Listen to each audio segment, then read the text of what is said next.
सर्वेभ्यो नमो नमः।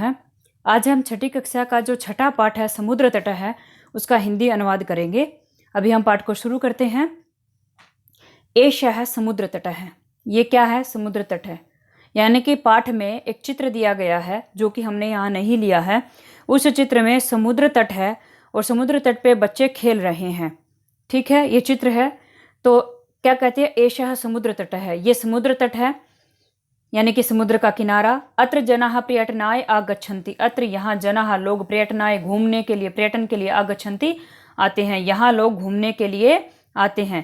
केचन तरंगई क्रीडन्ति। केचन कुछ तरंगई लहरों से, क्रीडन्ति खेलते हैं, कुछ लहरों से खेलते हैं। केचन च नौका भी जल विहारम कुर्वन्ति। केचन कुछ च और नौका भी नावों के द्वारा जल विहार कुर्वन्ति करते हैं यानी कि पानी में घूमते हैं। तेषु केचन कंदुकेन क्रीडन्ति। तेषु उनमें से केचन कुछ कंदुकेन गेंद से क्रीडन्ति खेलते हैं, उनमें से कुछ गेंद से खेलते हैं। बालिकाः बालकाः च बालुकाभिः बालुका गृहं रचयन्ति। बालिकाः बालिकाएं, बालकाः च और बालक, बालुका भी बालू से बालुका गृहं रचयन्ति बालू मिट्टी के घर बनाते हैं। मध्य मध्य तरंगः बालुका गृहं प्रवाहयन्ति। मध्य मध्य बीच बीच में तरंगः लहरें बालुका गृहं बालू के घर को प्रवाहयन्ति बहा ले जाते हैं।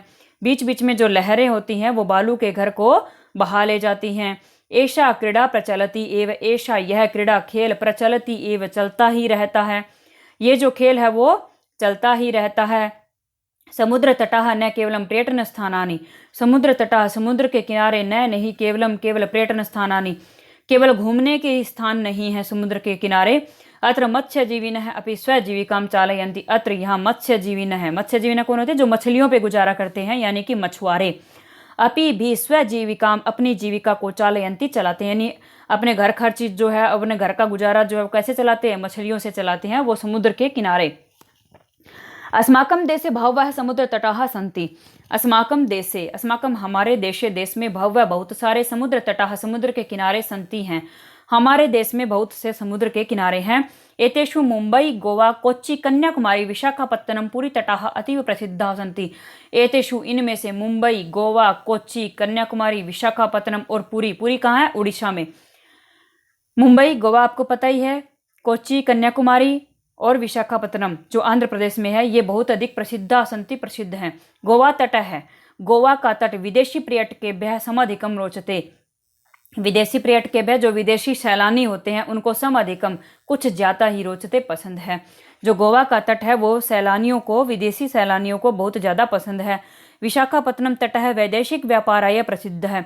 विशाखापत्तनम तट है, विशाखापत्तनम जो है आंध्र प्रदेश में, जो विशाखा बंदरगाह है विशाखापत्तनम, वो उसका जो किनारा है वो वैदेशिक व्यापार है, विदेशी व्यापार के लिए प्रसिद्ध है। कोच्चि तट है नारिकेल फलेभ्यः जायते। जो कोच्चि का तट है वो किस लिए जाना जाता है? नारियल के फलों के लिए जायते, जाना जाता है। मुंबई नगरस्य जुहू तटे सर्वे जनाः स्वैरं विहरन्ति।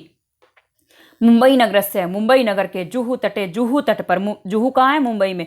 सर्वे जनाः सब लोग, स्वैरम स्वच्छता पूर्वक, मतलब अपनी इच्छा से, स्वेच्छा से, बिना रोक टोक के विहरन्ति घूमते हैं। मुंबई के जुहू तट पर लोग बिल्कुल बिना रोक टोक के घूमते हैं।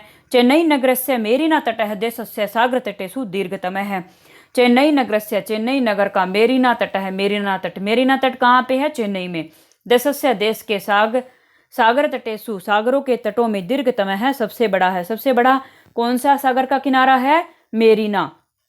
ठीक है। भारतस्य तीसरेषु दिशासु समुद्र तटाः सन्ति। भारत के तीसरेषु, तीन दिशासु दिशाओं में, समुद्र तटाः समुद्र के किनारे सन्ति हैं। भारत के तीनों दिशाओं में समुद्र के किनारे हैं। अस्माद् एव कारणात् भारत देशः प्रायद्वीपः इति कथ्यते। अस्मात् एव इसी कारणात्, कारण से, भारत देशः भारत देश, प्रायद्वीपः प्रायद्वीप इति कथ्यते कहा जाता है। प्रायद्वीप का मतलब क्या होता है? जिस स्थल भूमि के, जिस भूमि के तीन और समुद्र होता है उसको कहते हैं प्रायद्वीप। पूर्व दिशायाम बंगोपसागर है। फिर कौन कहाँ कहाँ है वो बता रहे हैं। पूर्व दिशायाम, पूर्व दिशा में क्या है? बंगोपसागर है, बंगाल की खाड़ी। दक्षिण दिशायाम, दक्षिण दिशा में क्या है? हिंद महासागर है, हिंद महासागर। पश्चिम दिशायाम च अरब सागर अस्ति, और पश्चिम दिशा में क्या है? अरब सागर है।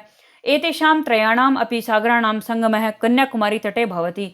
एतेषाम इन त्रयाणाम तीनों का, अपि भी, सागराणाम सागरों का, संगमः मिलन कन्याकुमारी तटे भवती, कन्याकुमारी के तट पर होता है। यानी कि कन्याकुमारी क्या है, हमारा आखिरी पॉइंट है, भारत का आखिरी बिंदु है, ठीक है। और वहां पे ये तीनों समुद्र मिलते हैं। अत्र पूर्णिमायाम चंद्रोदय सूर्यास्तम च युगपद एव द्रष्टुम शक्यते। अत्र यहाँ पूर्णिमायाम, पूर्णिमा में, चंद्रोदय है चांद का उगना, सूर्यास्तम च और सूर्य का अस्त होना, युगपद एव इकट्ठे ही, द्रष्टुम शक्यते देखा जा सकता है। यहाँ पर पूर्णिमा में चांद का उगना और सूर्यास्त होना दोनों इकट्ठे ही देखा जा सकता है। इस प्रकार हमने छठी कक्षा का जो छठा पाठ है समुद्र तट है उसका हिंदी अनुवाद किया। अगर आपको हमारी वीडियो पसंद आए तो लाइक, शेयर और सब्सक्राइब कीजिए और इससे संबंधित जो भी सुझाव हैं वो आप हमारे कमेंट बॉक्स में लिख सकते हैं। धन्यवाद।